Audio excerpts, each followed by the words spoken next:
Halo Sobat Catur semua, selamat bertemu kembali. Di video kali ini saya kembali menunjukkan sebuah studi catur yang membuat Sobat Catur semua tercengang dengan keindahan langkah-langkahnya, di mana putih dapat memenangkan permainan dengan serangkaian langkah-langkah tenang. Kita lihat di posisi ini, antara putih dan hitam masih terlihat imbang, sama-sama memiliki menteri. Putih memiliki gajah dan hitam memiliki 3 pion, masih cukup berimbang karena perwira ringan gajah setara dengan 3 pion. Tetapi pada posisi awal ini terlihat gajah putih diserang oleh raja hitam. Sekarang giliran putih melangkah, dan bagaimana putih dapat memenangkan permainan. Menteri ke D4 memang sangat menggoda sepertinya untuk dimainkan oleh putih karena mengancam discover attack dan mendapatkan menteri. Tetapi setelah hitam memainkan E5, maka menteri putih balik diserang dan dipaksa menjauh. Menteri ke D5 atau menghindar untuk menyelamatkan diri sambil tetap mengawal gajah tentunya. Di sini hitam bisa melanjutkan menteri ke F6, dan ini menyebabkan memberikan inisiatif kepada hitam, dan malah hitam yang berbalik unggul. Dengan melihat lebih dekat, kita menyadari bahwa sebenarnya menteri hitam pada dasarnya diblokir dari semua sisi. Jadi langkah pertama putih cukup sederhana, gajah B7. Dengan gajah B7 ini, menteri hitam tidak dapat lagi mencapai petak C8.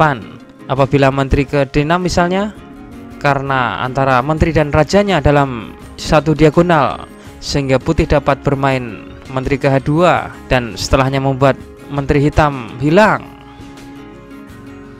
Oleh karena itu di posisi ini menteri ini dipaksa lari ke petak A7.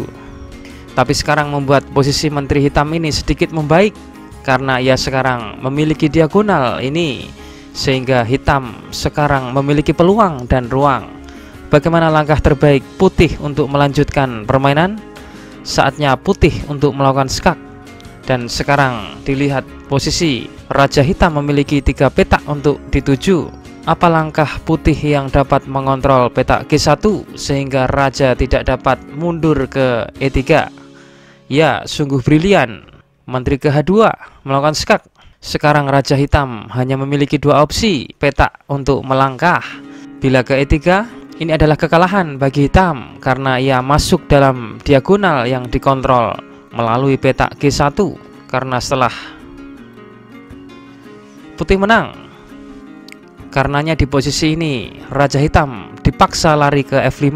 Sekarang tiba saatnya langkah tenang. Sekarang bila putih memberikan ancaman skak, putih akan menemukan kesulitan sendiri, dalam arti melakukan skak yang tidak berujung dan malah memberikan ruang pelarian yang longgar untuk raja hitam.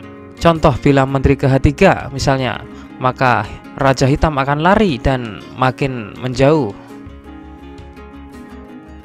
Oke, kita kembali ke posisi ini. Dalam posisi ini kita lihat raja dibatasi oleh diagonal gajah, dan putih memiliki potensi mematikan raja hitam dengan menempatkan menteri ke petak G5. Tapi bagaimana ia bisa memiliki tempo untuk semua itu? Pertama, ia harus mempertahankan gajahnya. Kedua, dia harus menempatkan menterinya sedemikian rupa untuk sampai ke petak G5. Bagaimana jika menteri ke G2 dengan maksud mempertahankan gajah dan mengancam mat di petak G5? Tapi setelah hitam bermain menteri ke E3, raja hitam sekarang memiliki pembela yang kuat melindungi petak G5. Oleh karena itu di posisi ini putih perlu mengontrol petak G5 dan E3 secara bersamaan. Langkah terbaik adalah menteri ke G3 mengontrol petak G5 dan E3. Tapi bukankah ini melepas gajahnya? Kalkulasi menunjukkan apabila menteri hitam makan gajah, maka akan disambut putih menteri ke G5. Skak satu-satunya langkah raja ke E4, dan antara menteri dan raja hitam akan satu diagonal dan akan menjadi santapan menteri putih. Dan putih jelas menang. Atau di posisi ini apabila hitam memainkan E5, maka skak mat. Oleh karena itu lagi-lagi hitam dipaksa dengan menggerakkan rajanya ke F6. Apakah Raja Hitam sekarang sudah aman? Sepertinya sudah aman, tapi ini hanya ilusi karena langkah brilian putih selanjutnya Raja H6.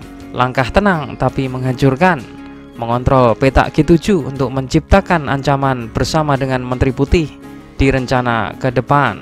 Apabila Raja lari ke F5, maka Menteri ke G5 skakmat.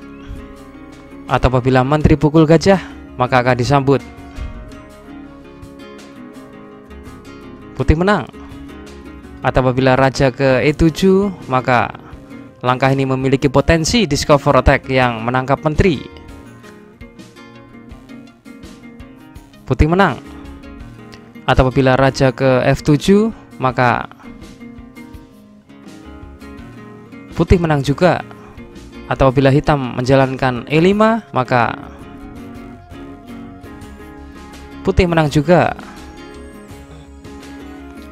Berikutnya kita tampilkan kunci jawaban problem catur video yang kemarin. Kuncinya Menteri ke G5. Apabila benteng ke A3, maka Menteri ke E7, Menteri kali E7 dan benteng ke B1 skakmat.